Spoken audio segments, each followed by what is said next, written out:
hablaron de la narrativa, la figura puente entre el autor y la obra,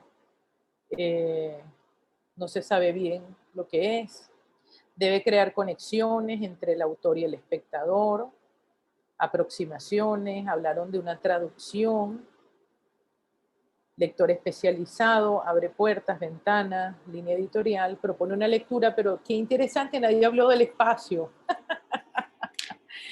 El espacio que es un punto capital, ¿no? Los cambios de espacio, para que vean. Ahora, claro, igual, por supuesto, todos tienen un sentido bastante aproximado, muy certero, pero digamos por supuesto, el curador eh, tiene ese vínculo con los conjuntos, ¿no? Acuérdense, yo pienso que es importante que siempre el curador va a estar relacionado con un conjunto de elementos, ¿verdad? Es decir, con una colección de elementos. Y de hecho, es muy interesante porque la curaduría, para mí, a lo largo de los años, mientras yo sigo investigando y tratando de encontrar algún texto o alguna cátedra que la determine como una profesión académica, pues yo he terminado por pensar que la curaduría es un oficio y no una profesión académica, ¿no? Si la curaduría, el origen de la curaduría se remonta a el siglo XVIII, siglo XIX, es decir, tú puedes ser curador, un curador en su esencia es un organizador de cosas, es decir, es el encargado de difundir, conservar y tejer un poco los hilos de una colección. Pero esa colección puede ser de arte contemporáneo, puede ser una colección de zapatos del siglo XVIII, puede ser una colección de pipas, puede ser una colección de mapas, puede ser una colección de cerámica prehispánica. Siempre la persona que se encargue de la conservación, del correcto mantenimiento, distribución, conservación, difusión e investigación de ese conjunto, pues va a ser el curador de esa colección.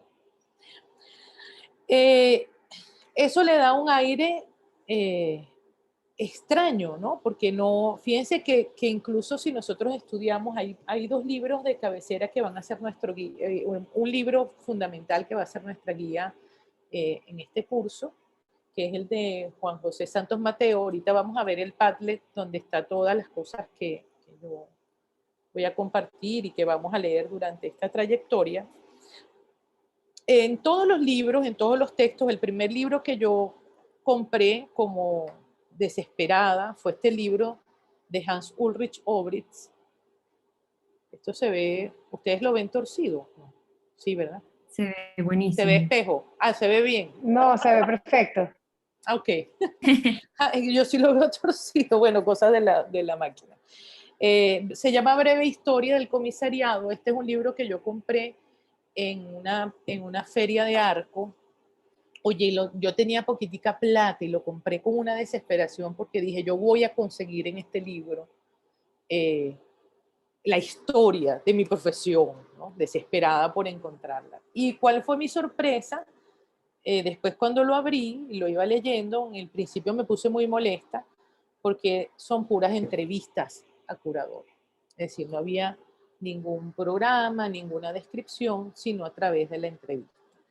Años después entendí que no tenía por qué molestarme, sino que era lógico, porque la curaduría, si yo pienso que la curaduría es un oficio, como particularmente lo he manifestado en esta clase, pues es lógico que su investigación esté basada en la entrevista a los profesionales que han ejercido ese oficio.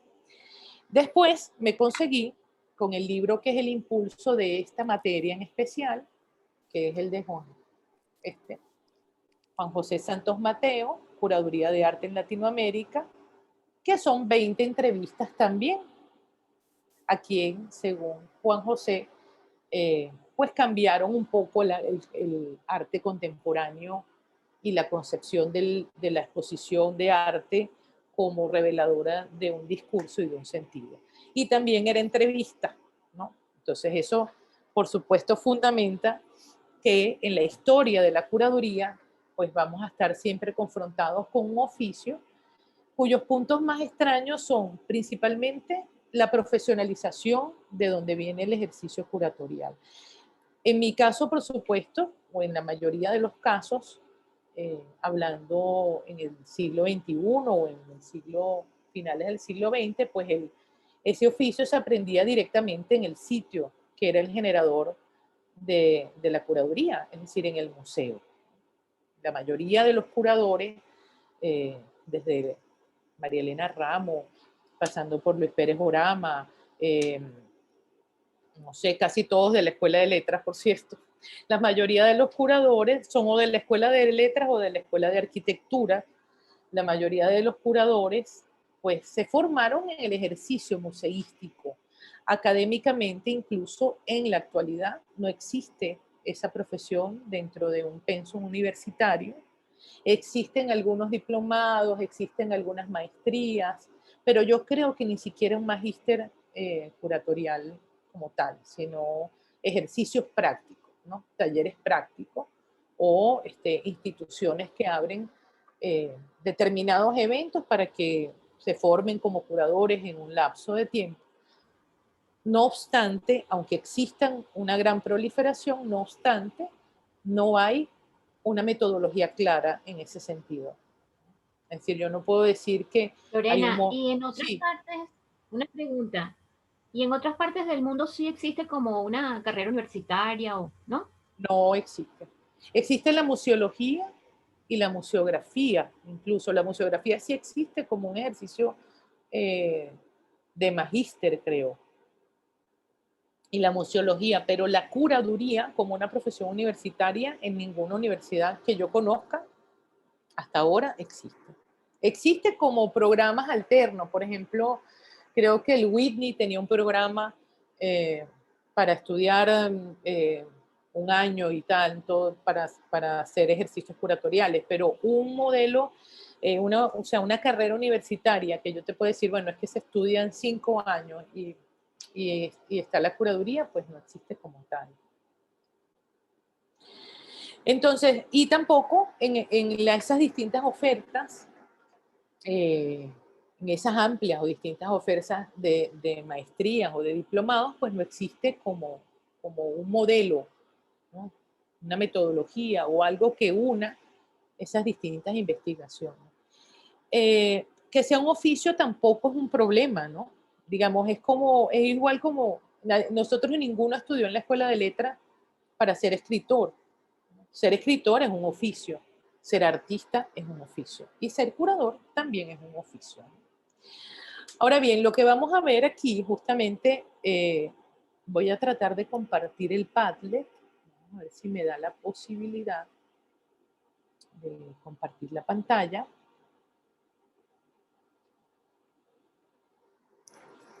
Me avisan si cuando se ve y si se ve.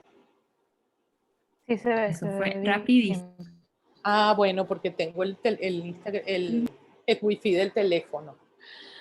Entonces, fíjense, lo que vamos a ver aquí es un poco entrar dentro de ese proceso de la curaduría de exposiciones y cuando el curador se volvió una moda, ¿no? Es decir, digamos que eso es una figura que, como les dije, existe desde hace siglos, comenzó siendo un oficio, puede tener cualquier eh, metodología, campo de investigación, repertorio de estudio, pero digamos que sería recientemente, en la década de los 80 del año pasado, cuando la curaduría de exposiciones empieza a convertirse en una especie de moda capital, es decir, empieza a sonar ese nombre. Habría un poco que irse hacia sitios más antiguos, ¿no? Las primeras exposiciones, si nosotros pensamos haciendo un vuelo rasante por la historia, ¿no? La historia del arte eh, y la historia de ese oficio, que siempre va a estar también movilizándose según el objeto artístico que persigue o que persigue narrar o construir o consolidar o tejer o visionar o colocar en el espacio. Siempre que ese objeto artístico se esté modificando, pues también el ejercicio de la curaduría va a irse desplazando, ¿no? Desde distintas estrategias, independientemente de los modelos que use. Entonces podríamos decir que, por ejemplo, entre el siglo XIX y el siglo XX, a finales del siglo XIX, comienzos del siglo XX, empezaría como la primera fase de unos modelos curatoriales en reunión de exposiciones colectivas. Yo me imagino que todos ustedes recordarán la mayoría de las vanguardias artísticas, es decir, el impresionismo, el expresionismo, el dadaísmo, el surrealismo, etcétera, todas se hicieron visibles gracias a pequeñas exposiciones organizadas por los propios artistas en galerías no oficiales, no legítimas. Y ahí era donde venía el gesto de la vanguardia europea, ¿no? Eso hubo una construcción, pero ahí el modelo curatorial lo decían los propios artistas, es decir, yo era un pintor impresionista que creía que mis amigos estaban dando en el punto con lo que iba a venir después de la vanguardia del turno, y yo presentaba eso en una pequeña galería en una calle parisina, y entonces había una revolución y la gente se molestaba y hablaban de mí, etc. No obstante, es ya cuando se consolidan las segundas vanguardias modernas, digamos ya hacia los mediados del siglo pasado, entre la década de los 50 y los 60, es cuando otros profesionales del arte, relacionados con el arte, empiezan a aglutinar artistas, colectivas y exposiciones para diseñar algunos pasos curatoriales. ¿Quiénes son estos profesionales del arte? Algunos son galeristas o vendedores, ¿verdad? Otros son historiadores, otros son críticos de arte. Y todos estos profesionales, con esa consolidación de mirar ellos esos objetivos, son los que van a construir también el modelo del museo, ¿no? Digamos que hay un paso importante entre el tránsito de lo que va a ser la obra después de la revolución industrial, ¿verdad? Ese tránsito de una obra que empieza a generar su propia autonomía en el discurso, ya no tiene esa conexión monárquica de ser una traductora del mundo, de la verdad, de verse a mecenas, sino que empieza su autonomía legislativa, digamos, en todo lo que es el contexto que le rodea y las sociedades que le rodea. Empieza también un poco la demanda, el intercambio, la venta, ¿no? Ella empieza a movilizarse y a hacer ella misma esa palabra y esa fuerza de la creación, es decir, es el nacimiento del genio.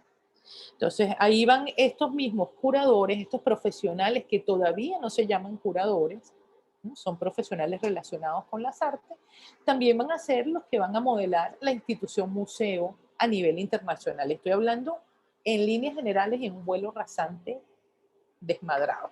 Así que cualquier pregunta me pueden interrumpir. Yo tengo una pregunta ¿sí? que tiene que ver con esto último que está diciendo, ¿no? En este tránsito de, bueno, de la galería y del salón al museo, pienso, y me gustaría mencionar la figura para yo estar un poquito más claro, pienso, por ejemplo, lo que estaba pasando con Gertrude Stein y la creación del Museo de Arte Moderno, ¿no? Ahí es cuando empiezan a aparecer esas figuras. Bueno, Alfred Barr, sí, hay varias figuras. Eso está en el MoMA, está en Europa. Es decir, son instituciones que en su momento, ¿verdad? No eran vistas así, sino que estaban generándose y eran gestos curatoriales. Es decir, no recuerdo con exactitud los nombres, pero por decirte, un coleccionista decide lanzar una exposición en Ámsterdam con una gran colección de vanguardia europea.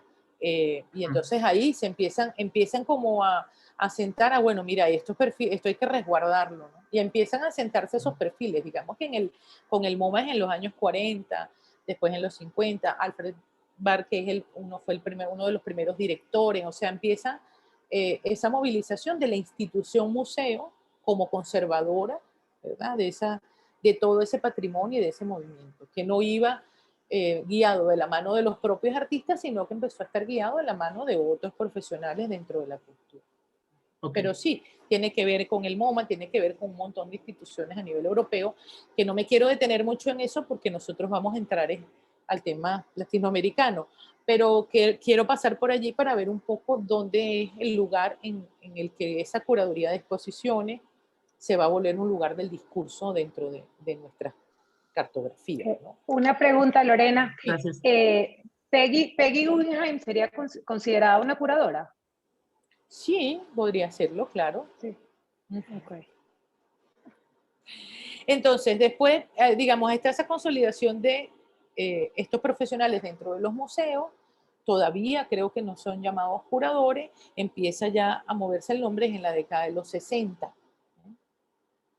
Pero, ¿dónde se da esa gestión entre los años 50, 60 y 70?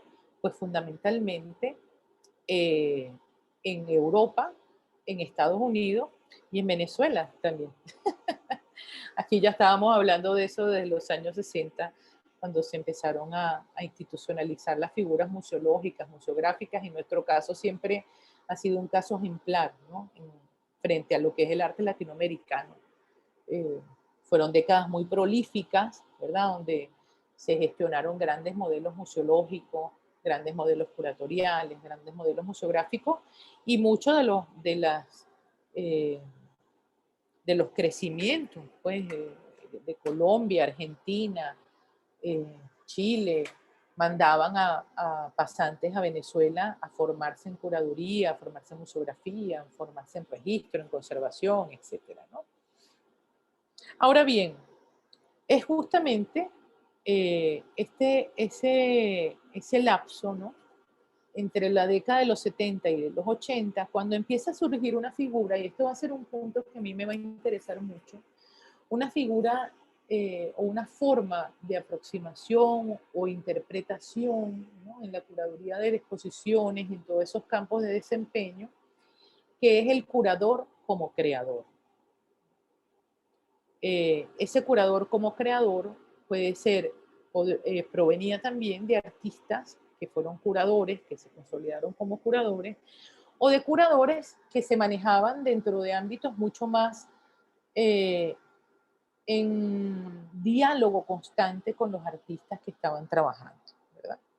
Acuérdense que dentro de todo ese amplio lugar de la curaduría de exposiciones, que nos olvidamos en algún momento del espacio y del pensamiento del espacio, dentro de todo ese amplio lugar, también hoy hay una cantidad de estructuras que tienen que ver en esa disciplina, no solamente con ser visionario o con pensar o con traducir o con reescribir o con interpretar, sino también con objetivos, con producción, con selección, diseño, registro, resguardo, supervisión general de todo lo que completa o comporta el ejercicio de una exposición.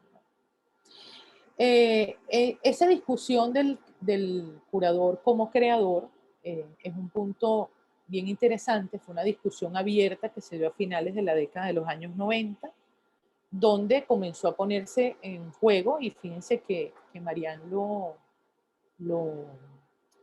puso a colación, lo puso sobre el tapete, cuando comienza a ponerse en juego una pregunta, cierta pregunta amenazante, que decía que en cierta forma el curador, al actuar también como un creador, pues manipulaba en algunos casos la lectura directa entre la obra y el espectador.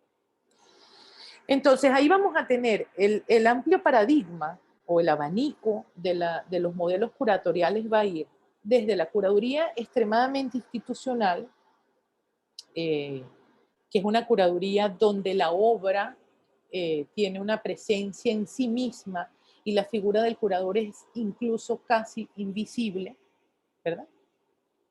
Grandes colecciones institucionales, por ejemplo, o curadurías educativas, o curadurías simplemente que el curador está iluminando, pero tras bastidores, por decirlo de una manera, ¿no? Es decir, el curador ilumina esos caminos,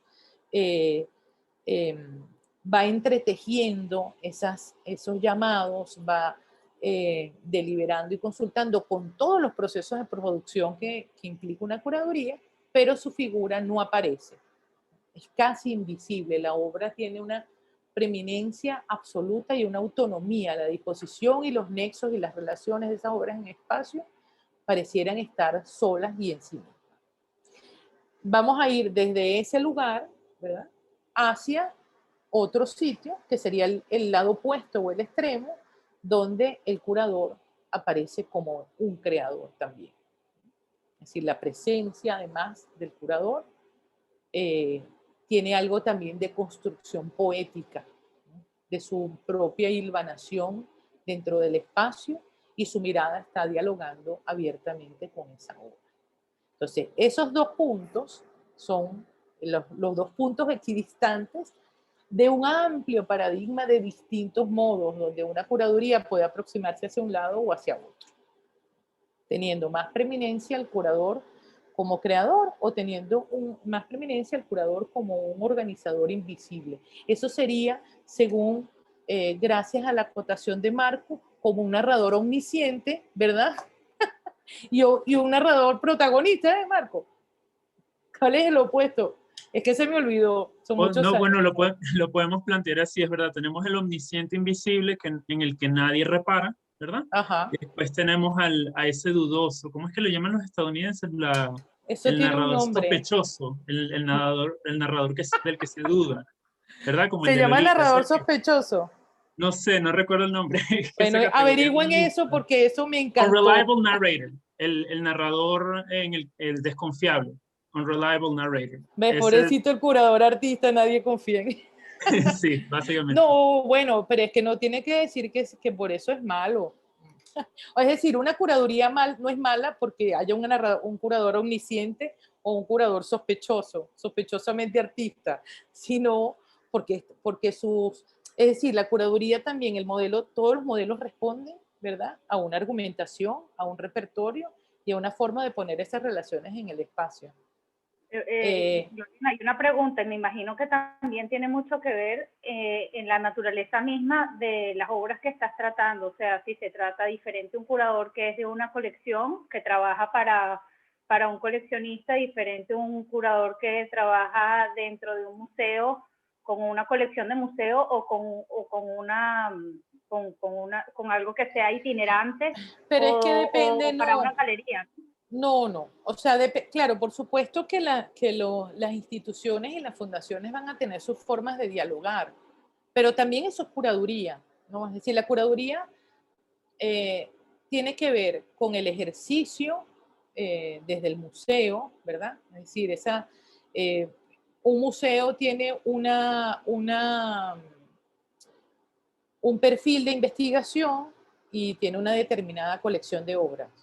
Entonces, bueno, eso ya es una curaduría, porque los primeros museos también, es decir, una colección de arte es también, como la curaduría, una estructuración de sentido. Si yo colecciono arte o la colección de arte de una persona, todos los objetivos y las líneas de investigación por donde esa colección vaya pasando, tiene un perfil y tiene un orden, y siempre va a intentar ordenar el mundo, ¿no? O conformar grupos frente al amplio panorama de la inclasificación o la inclasificabilidad del arte moderno y contemporáneo, ¿verdad? Eso es infinito, es inabarcable, pero siempre, o sea, toda colección tiene un sentido inacabado por eso mismo, pero siempre una colección, por más pequeña, mediana o grande que sea, es una forma de legitimar y al mismo tiempo de legitimar. No existe ninguna, por más objetivo que tú quieras ser, no existe ninguna objetividad precisa. Yo no puedo decir, bueno, es que la colección mercantil, que su línea de investigación principal es el arte venezolano de todos los tiempos, desde el siglo XVIII hasta nuestros días, en todas las tendencias. Es uno de los modelos más acercados a la historia de las artes visuales venezolanas, pero siempre va a haber algo que dejó de lado, o que no compró, o que no registró, o que no exhibió. Y eso tiene que ver con las líneas curatoriales de una colección. Ahora, ese es un curador institucional, ¿verdad?, que tiene que ver con la colección, pero yo también puedo manejar la colección de arte de un inversionista joven, ¿verdad? Entonces, él puede tener unos gustos particulares, Y en base a esos gustos particulares definimos un orden, le damos un sentido según los procesos de adquisiciones que vamos haciendo. ¿Cuándo sería un mal curador? Bueno, porque suponte que Marco decide ingresar en el coleccionismo de arte y entonces se va a dedicar a buscar obras que tengan que ver con la narrativa, la palabra, la poesía y el ensayo. Y yo de repente le diga, no, Marco, tienes dentro de... Entonces yo le desarrollo a Marco sus líneas de investigación. Ay, vamos a empezar por aquí, vamos a comprar obras que tengan... vamos a empezar por un petroglifo, por ejemplo. No sé dónde lo vamos a buscar, pero deberíamos empezar por ahí. Signo, códice, etcétera. Pero siempre vamos a tener que guiarnos por unos perfiles de investigación. Si después que hacemos todo eso y terminamos con códices abstractos geométricos o obras virtuales de la contemporánea, yo de repente le digo a Marco, bueno, no, cómprate esta obra y le mando a comprar una obra que no tiene nada que ver con esa línea de investigación, pues ahí sí estuviéramos desajustando el recorrido. Y eso es lo mismo que pasa con el curador que va a confrontarse en el espacio expositivo. Yo trabajé como curadora, como investigadora y administradora de la colección mercantil. Las líneas curatoriales las desarrollaba la curadora de la colección, que era Taía, ¿verdad? Yo la ayudaba, nos ayudábamos y le colaborábamos en esa investigación. Igual lo hice en el Museo Alejandro Otero. Pero mi ejercicio curatorial también tiene que ver con otros desplazamientos autónomos, ¿verdad? Entonces yo en el Museo Alejandro Otero decía, bueno, aquí hay una colección de arte latinoamericano. Oye, vamos a plantearnos este tema en específico. Eso ya son ejercicios particulares de la profesión, pero también legitiman y deslegitiman. Siempre todo lo que seleccionamos y ponemos en el espacio legitima una configuración del discurso, una conformación del discurso visual o del discurso teórico en torno a esas obras que están allí contempladas. E incluso las formas de colocar esas obras, es decir, las formas o los modelos de representación museográficos de esas piezas sobre el espacio, también contienen formas de legitimar modelos de organización de lo visual dentro del espacio museográfico. Entonces, tenga cortes orgánicos, tenga líneas constitutivas, tenga distintas estructuras físicas, todas las colecciones y las curadurías tienen que ver con colecciones de cosas, ya sea el amplio panorama de las más de 25.000 obras de la Fundación de los Museos Nacionales, ya sea el amplio panorama de las no sé cuántas, deben ser centenares de obras de la colección mercantil, ya sea el amplio panorama de las 24 obras de los artistas que yo seleccioné para tiempos de espera, para la colectiva, o ya sea el panorama, ¿verdad?, del repertorio que tenga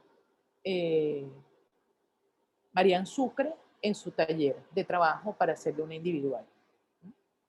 Entonces, la curaduría está totalmente conectada con una colección del tamaño que sea y está conectada con dos ejercicios fundamentales. La argumentación, fíjense que todos ustedes hablaron muchísimo de narrativas, de tejer, de visionar, de dar sentido, de relatar, ¿no?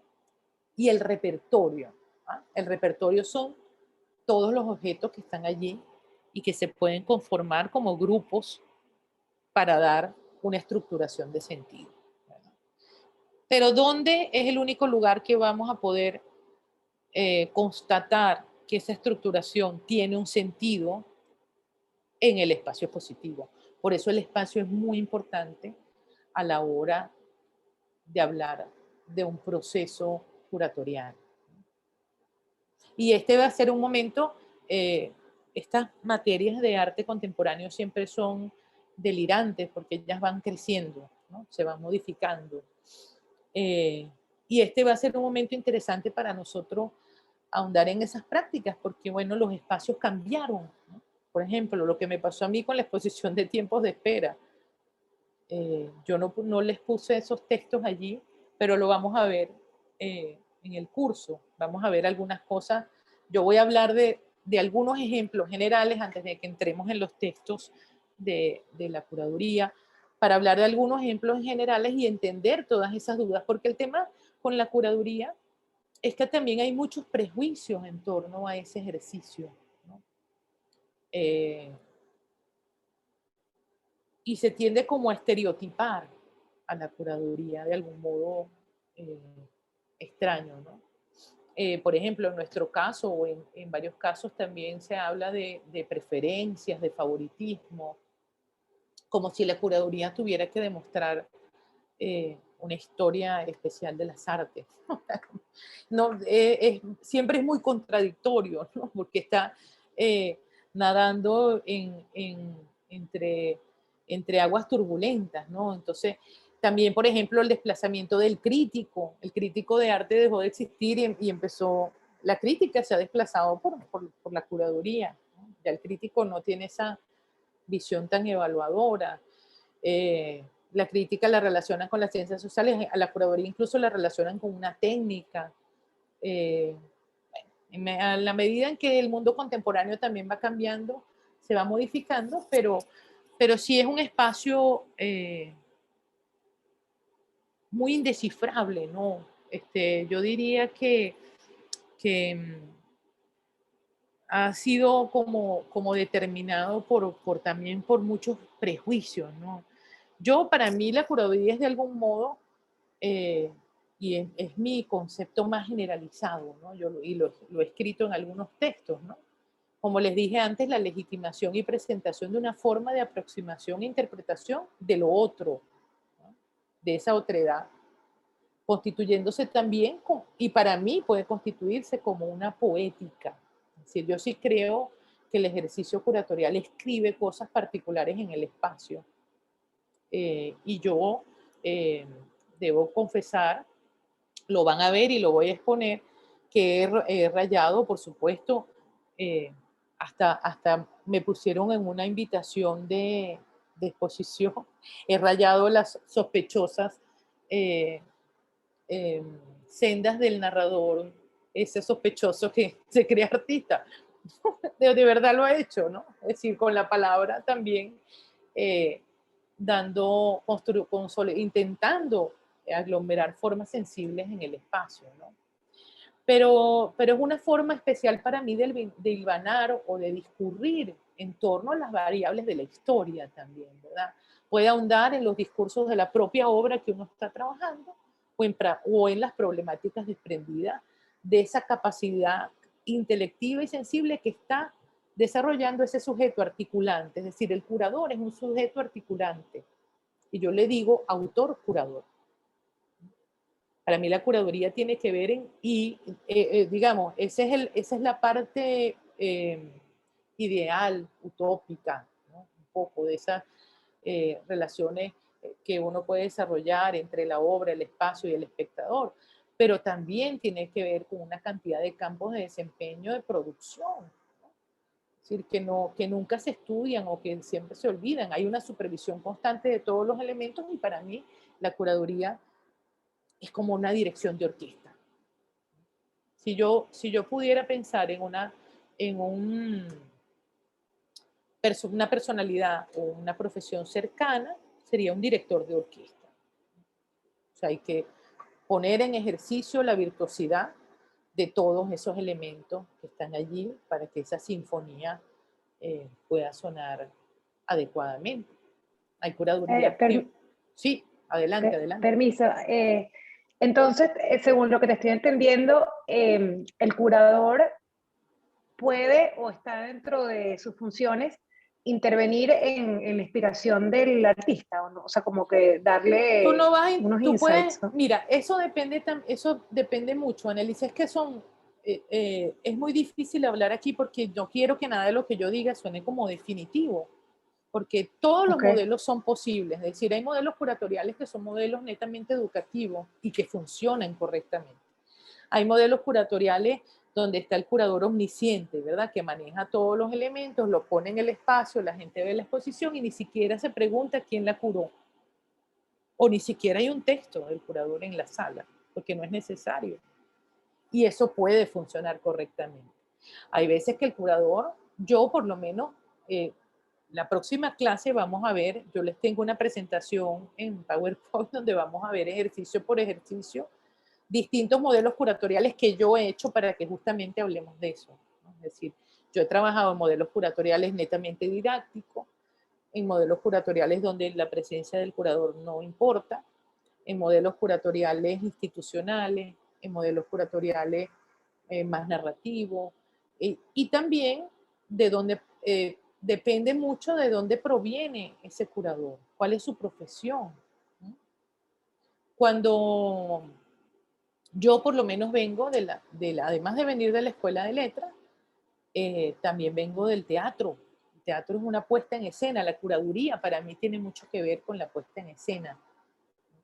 Es decir, todos los elementos que allí se manejan tienen que ver con la iluminación, con el escenario.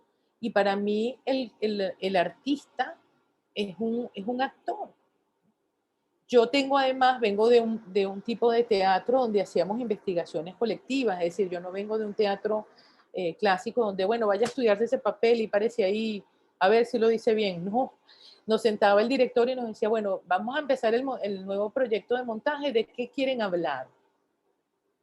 Entonces uno le decía, bueno, de la muerte y de la tristeza, y otro decía, bueno, de la miseria humana, etcétera. Y así íbamos organizando proyectos de investigación en conjunto. Entonces, esa organización en conjunto daba resultado, nuevos procesos. A mí me ha pasado, yo a veces organizo las exposiciones por temáticas que a mí me interesan.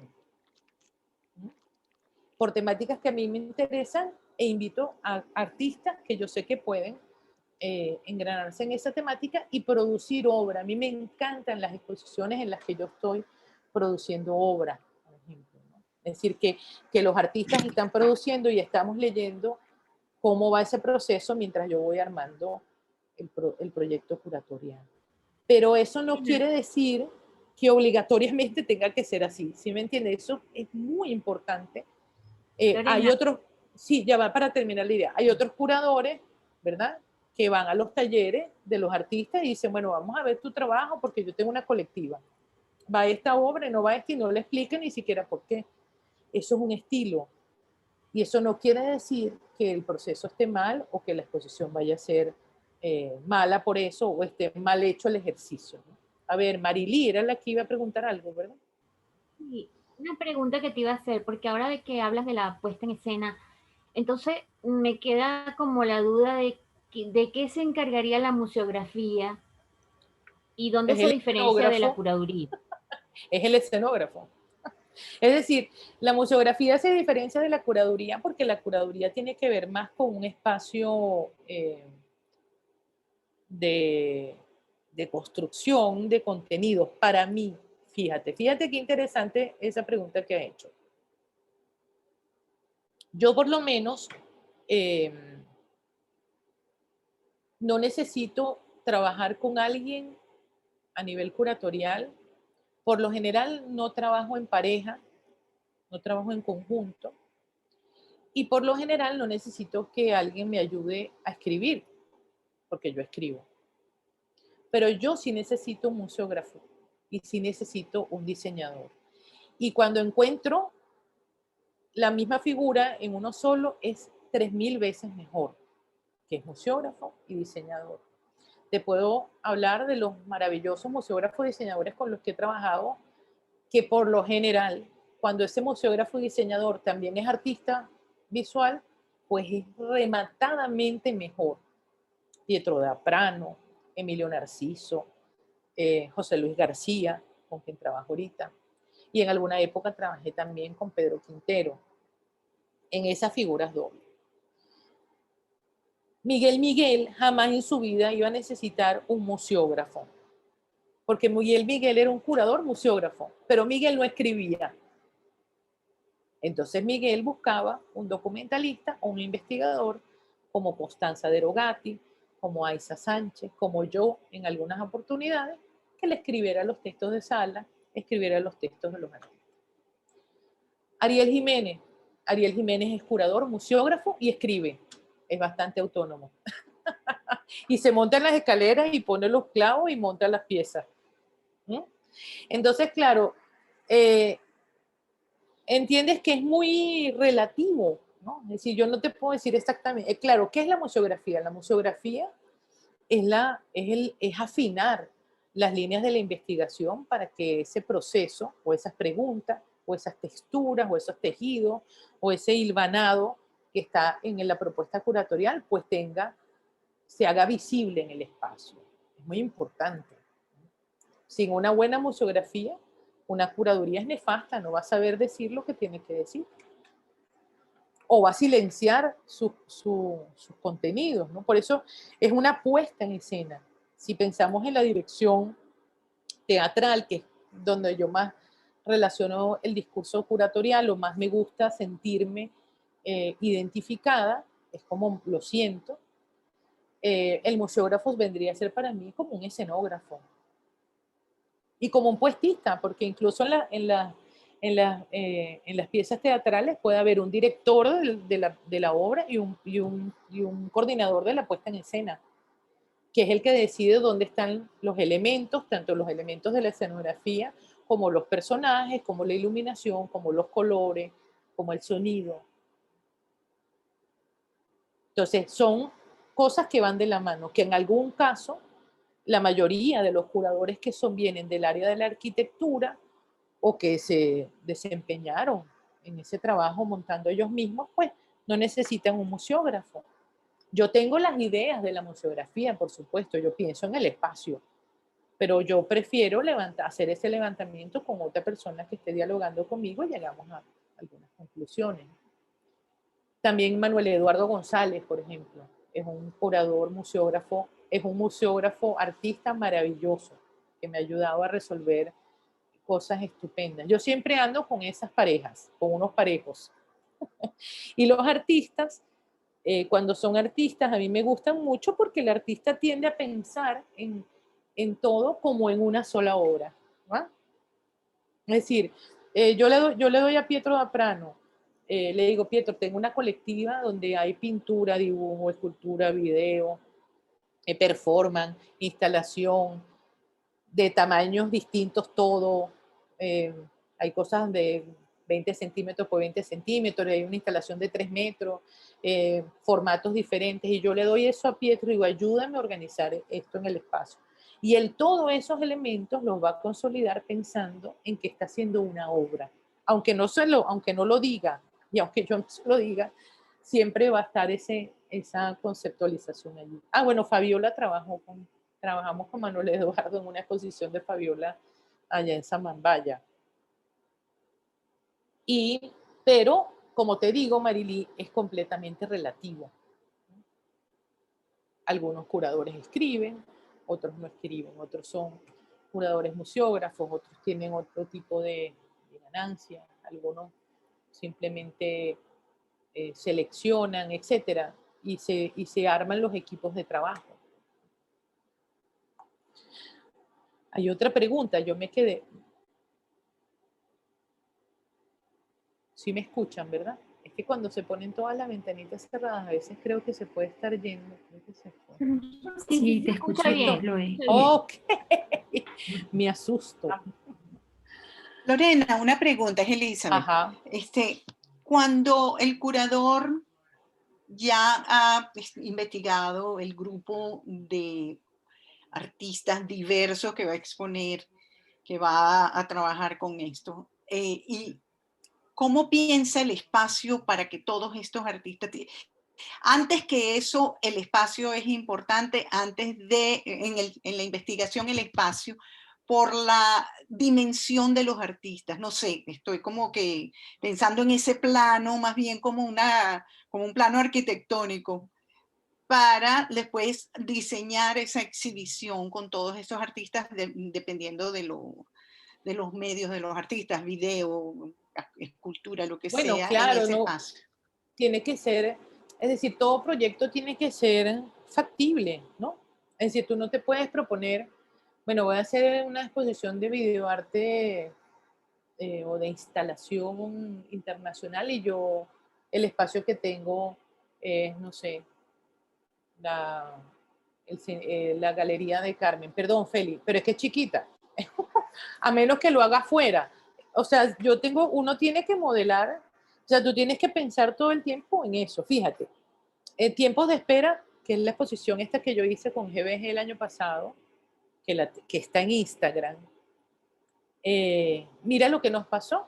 O sea, yo pensé en esa exposición porque todos esos artistas que estaban en esa muestra son artistas con los que yo venía trabajando durante el 2020 y con los que, o sea, con las que ya tenían proyectos y con los que tenía proyectos para trabajar durante el 2020.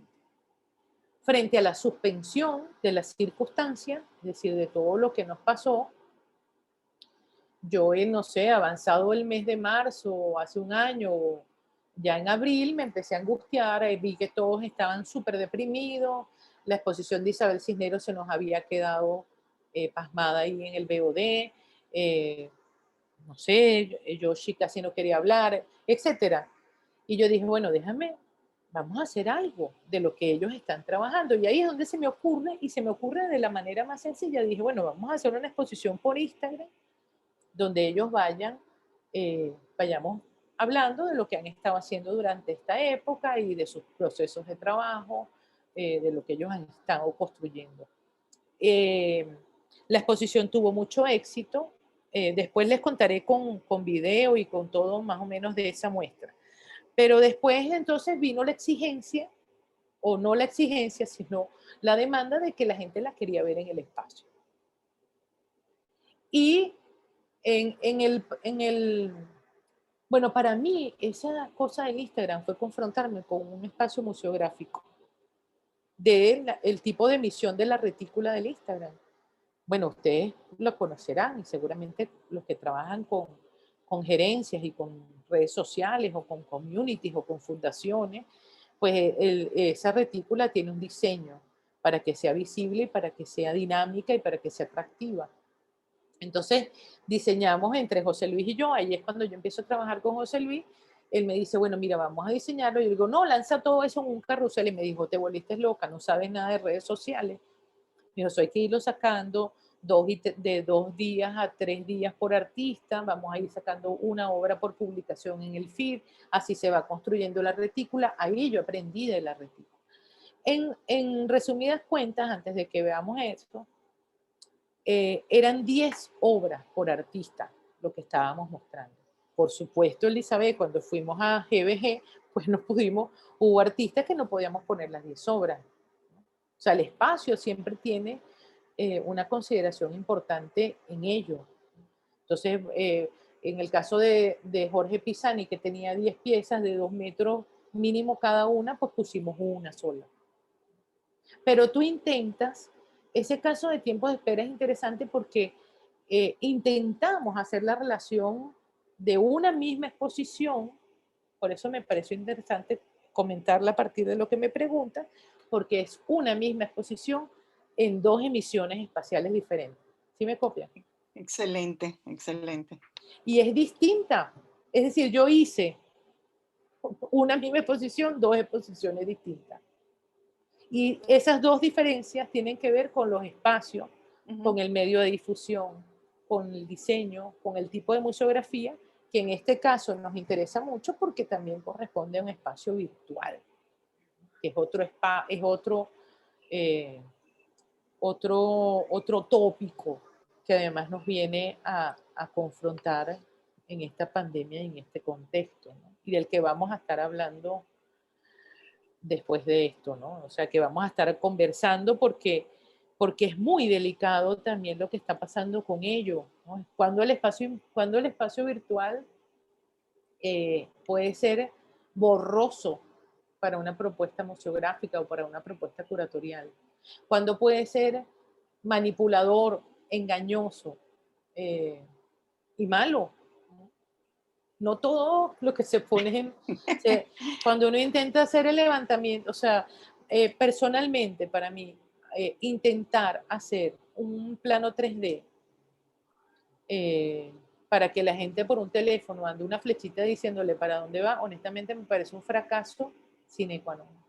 Y que no puedas ver la obra. Es decir, ahí hay errores, porque la realidad virtual, si yo quiero hacer una exposición virtual para que tú entres en un espacio museográfico, tengo que hacer un tremendo programa y tiene que empezar por ponerte un casco y unas manos, una cosa y unos corotos que te ayuden a vivir que tú estás mirando las obras.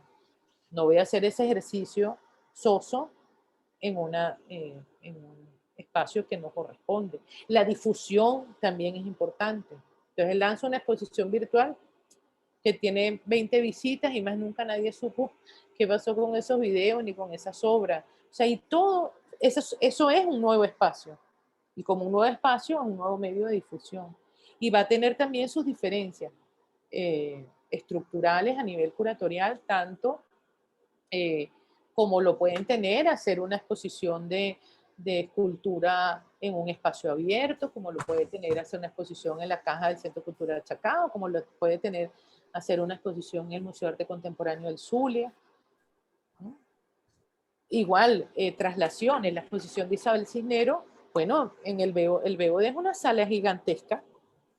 Eso requería mucho tiempo de trabajo, un individual allí. Requiere formatos amplios, ¿no? O sea, hay muchas cosas que van en diálogo, pero yo creo que lo fundamental es que uno siempre tiene que corresponder al discurso metodológico como tal. ¿Qué es lo que quiere uno hacer? ¿Por qué lo quiere hacer? ¿Para qué lo va a hacer? ¿Y cómo lo va a hacer? Si alguna de esas 4 preguntas tiene un déficit, el proyecto no sale bien. ¿No? Porque teniendo esas 4 preguntas claras en un proceso curatorial, pues tú buscas las maneras de solucionar los obstáculos o de cambiar de rumbo o de lograr llegar a algún sitio, ¿no? Con ese proceso. Bueno, mira. Gracias, Lorena. Excelente. Me han hecho, esta clase es una gran entrevista que me han hecho. Miren, vamos a revisar porque ya se va a acabar, ¿no? Dios mío, ya van a ser las 4. Vamos a revisar aquí el programa vamos a seguir hablando de esto, ¿no? Y me encanta, porque además me lleno de nuevas consideraciones junto a ustedes y sus preguntas me llevan a otras reflexiones. Qué chévere. Fíjense, el programa que está abriendo, ahí lo tienen, ¿se ve? Me avisan. ¿Sí? Ya se ve, Lore. Perfecto. Entonces, aquí tienen la primera clase, ¿verdad? Que es la clase de hoy, introducción a la materia, entrevista a Lorena González Ineco por parte de sus alumnos, lectura y comentario de los objetivos que vamos a ir desarrollando. Entonces, en la segunda clase, ya hemos hablado un poquito de esto hoy, porque yo a veces lo suelo adelantar, la historia de la curaduría de arte, la práctica artística, etcétera. Yo les voy a dar, entre la segunda y la tercera, vamos a estar viendo todo lo que tiene que ver con esos cambios de paradigma de las exposiciones y estos 2 puntos que son centrales, que están aquí, que se llaman repertorio y argumento, que los nombré en alguna oportunidad, y algunos ejemplos específicos de proyectos curatoriales míos, porque son de los que me es más fácil hablar en este caso, ejemplos específicos dentro de lo que es la diferencia entre la exposición didáctica, los grandes relatos, los pequeños relatos, las formas de legitimación, un poco esto que en líneas generales hemos conversado, y cerrando con el tema del curador como creador, es decir, para ir desde ese punto que abrimos del abanico hasta el otro punto equidistante que tiene que ver con la curaduría como una forma de creación. Ahí también voy a ver si nos da chance entre la segunda y la tercera a ampliar ese panorama, pero también darles yo tengo una pequeña presentación interesante de tiempos de espera, donde se pueden ver los 2 tipos de emisiones de esa muestra. A partir de la 4ª clase, entonces vamos a entrar en la curaduría de arte en Latinoamérica. Yo iba a decir eso cuando empezamos a hablar de la curaduría en general, Pero el punto es que en los años 80, es decir, cuando surge esa figura del curador como creador, es el año crucial, es la década crucial, a partir de la Segunda Bienal de La Habana, que es el primer texto que vamos a leer, de Lilian Yanes y Armando Hart, donde la curaduría de exposiciones se consolida como el lugar de la organización de un discurso, es decir, de la defensa de una teoría, de una autonomía. Y es lo interesante de este libro de Juan José Santos Mateo, que vamos a estar revisando, es que él le da el lugar a esos que cambiaron, o sea, es decir, los que consolidaron para mí la figura del curador, para empezarla a estudiar, para empezarla a tomar en cuenta, para no solamente construir un discurso museográfico, sino también teorías sobre el arte latinoamericano, sobre las autonomías que merecían estas sociedades, pues son los curadores latinoamericanos. Es decir, es desde aquí que se consolida esa figura curatorial autónoma, donde el curador no es exactamente siempre funciona como creador, pero sí como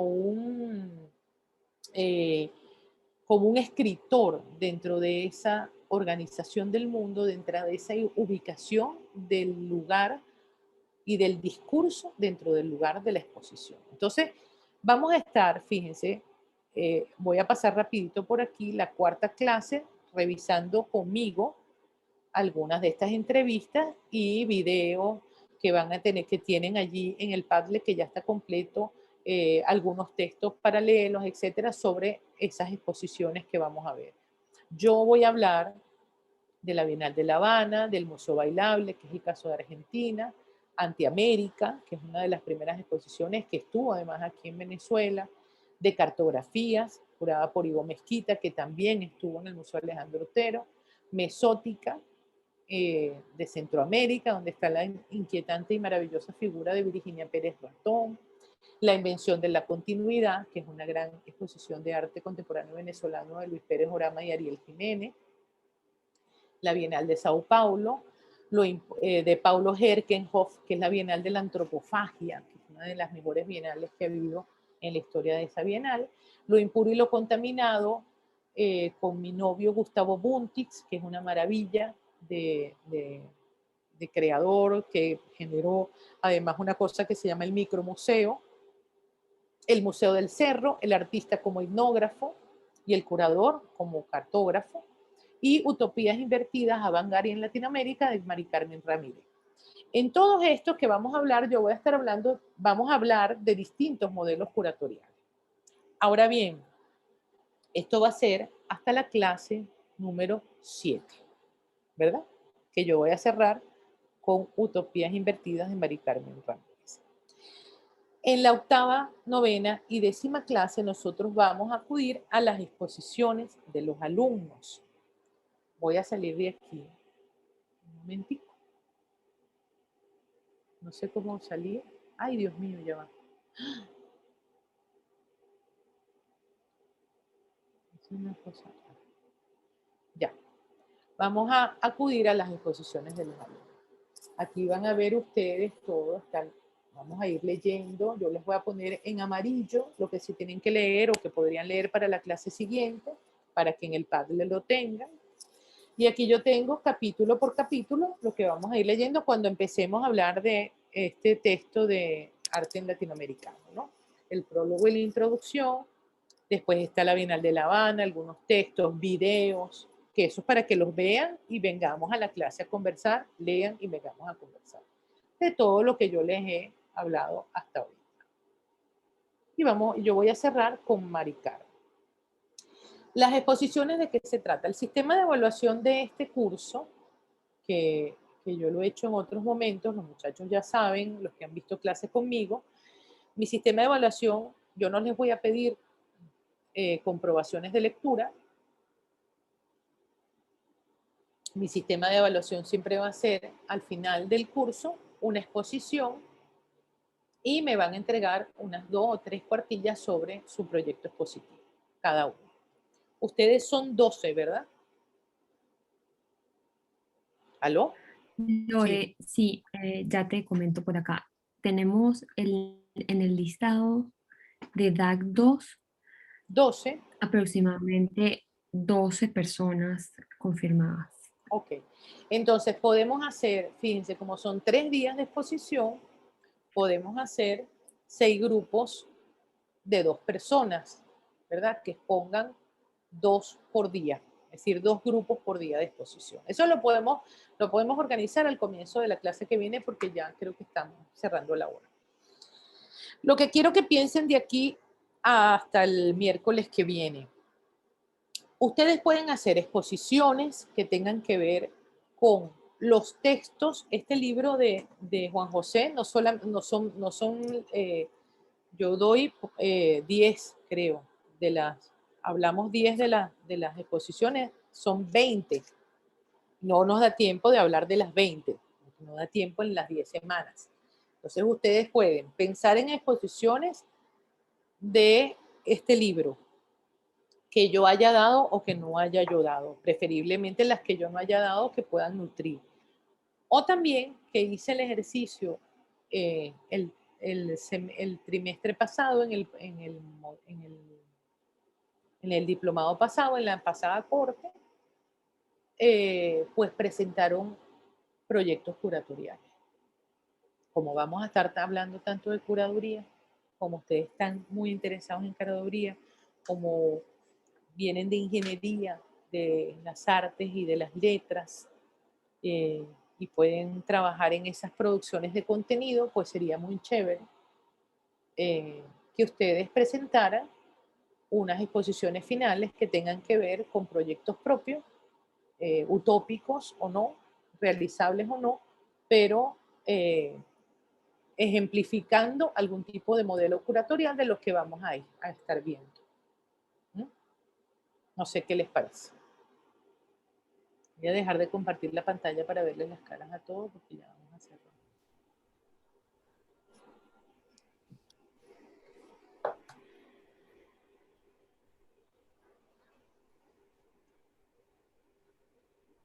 Chévere, a mí me parece chévere. ¿Les parece chévere lo de presentar exposiciones, proyectos expositivos? Sí. Hagan así. Me encanta. Bueno, me parece Me da genial. miedo, pero me encanta.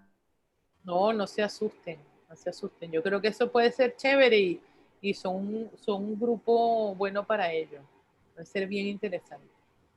Claro, los voy a juntar en parejas para que tengan tiempo, ¿no?, de presentar y no sea de uno en uno. Vayan pensando también si quieren algunas parejas de trabajo y ustedes van analizando y lo conversamos al comienzo o al final de la clase que viene. Profe, están confirmados 11 personas en el DAC 2, entonces va a haber un grupo de 3, para que lo tengas en cuenta. Bueno, ahí lo revisamos el martes que viene, el miércoles que viene lo chequeamos. Okay. Bueno, espero que les haya gustado la clase. Me mandas esa grabación porque yo quiero guardarla. Dijimos cosas súper interesantes y me tienen que averiguar cómo se llama bien ese pobre narrador confuso, que no es confusión. El curador omnisciente es un buen término, Marco, gracias por hablar de ese puente entre la narrativa. Bueno, queridos, que tengan una feliz tarde, que les vaya chévere en su clase con Matilde, ¿no? ¿Tienen clase ahorita con Matilde? Sí. Bueno, acuérdense. Mira, eso, mira. Mira. Me lo acabo de comprar. Maluca, qué rabia, qué envidia. Para todos, mira qué rico. Bueno, después conversaremos de eso, qué belleza. Mira, ese es el papa de los curadores. Él está en todos lados. Es un tipo súper bonito, es un tipo súper dinámico. No lo conozco, pero sí lo veo en todos lados. Mira, tengo que decirle 2 cosas. Una, bueno, no sé si saben, pero este segundo lapso del diplomado siempre es un lapso, estas 3 materias van a ser más dinámicas, es decir, los diplomados están diseñados de esa forma.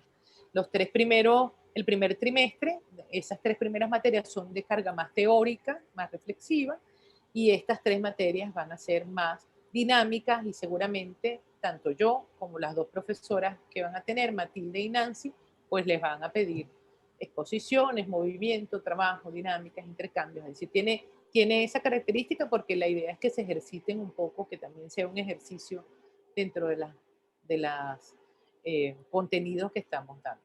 Y lo otro es, me da muchísima pena, no es culpa mía, pero este libro tiene una cantidad de errores por él mismo, que bueno, no sé cuándo sacarán una fe de rata, pero hay errores garrafales, sobre todo con los nombres de los artistas, no sé, Antonieta Sosa con Z, cosas así van a encontrar en esas lecturas, se van a escandalizar, yo también me escandalicé, pero es muy bueno, o sea, las reflexiones en que en algunos casos creo que tienen que ver con un tema de la editorial o de la edición, pues no sé qué pasó allí, pero bueno, las reflexiones en su mayoría son bastante contundentes y bastante interesantes para lo que vamos a estar viendo durante el curso. Falta de presupuesto para pagarle al corrector de prueba. Yo creo que fue como, no sé, hay una entrevista que para mí no la editaron, por la manera loca en que el tipo está respondiendo, aunque lo diga chévere, parece una entrevista sin edición. Pero bueno, es lo que hay, como decía mi columna. Ese libro. ¿Ah? Este lo tenemos en digital. Miren, aquí déjame volverles a compartir. El libro completo no, porque esto lo he escaneado yo poco a poco. Es decir, ustedes tienen como los capítulos que yo voy a hablar. ¿No? Para la clase que viene, disculpen, me gustaría que se leyeran estos artículos. Bueno, no son tan largos, son cosas cortas. Está el de Ana María Sánchez, que es el término curaduría y la acción curatorial, que es una buena reflexión. Está el de curar el museo de José Roca, que es un curador colombiano encantador. Este de Félix Suazo, que es completamente apocalíptico, que se llama La curaduría y el fin de la historia. Y el mío, que es completamente metafórico y de travesías y trayectorias, que se llama Crítica y curaduría de arte en tiempos de crisis. Son artículos, no son textos tan largos que se pueden leer para la clase que viene. Yo igual le voy a poner esta pestañita amarilla, se lo voy a poner a cada uno para que ustedes sepan con esta pestaña amarilla que van a leer para la próxima clase. Después tienen, Fabiola, ¿ves? Aquí está el prólogo de Juan José Santos Mateo y los capítulos o las entrevistas a los curadores de lo que vayamos a ver ese día.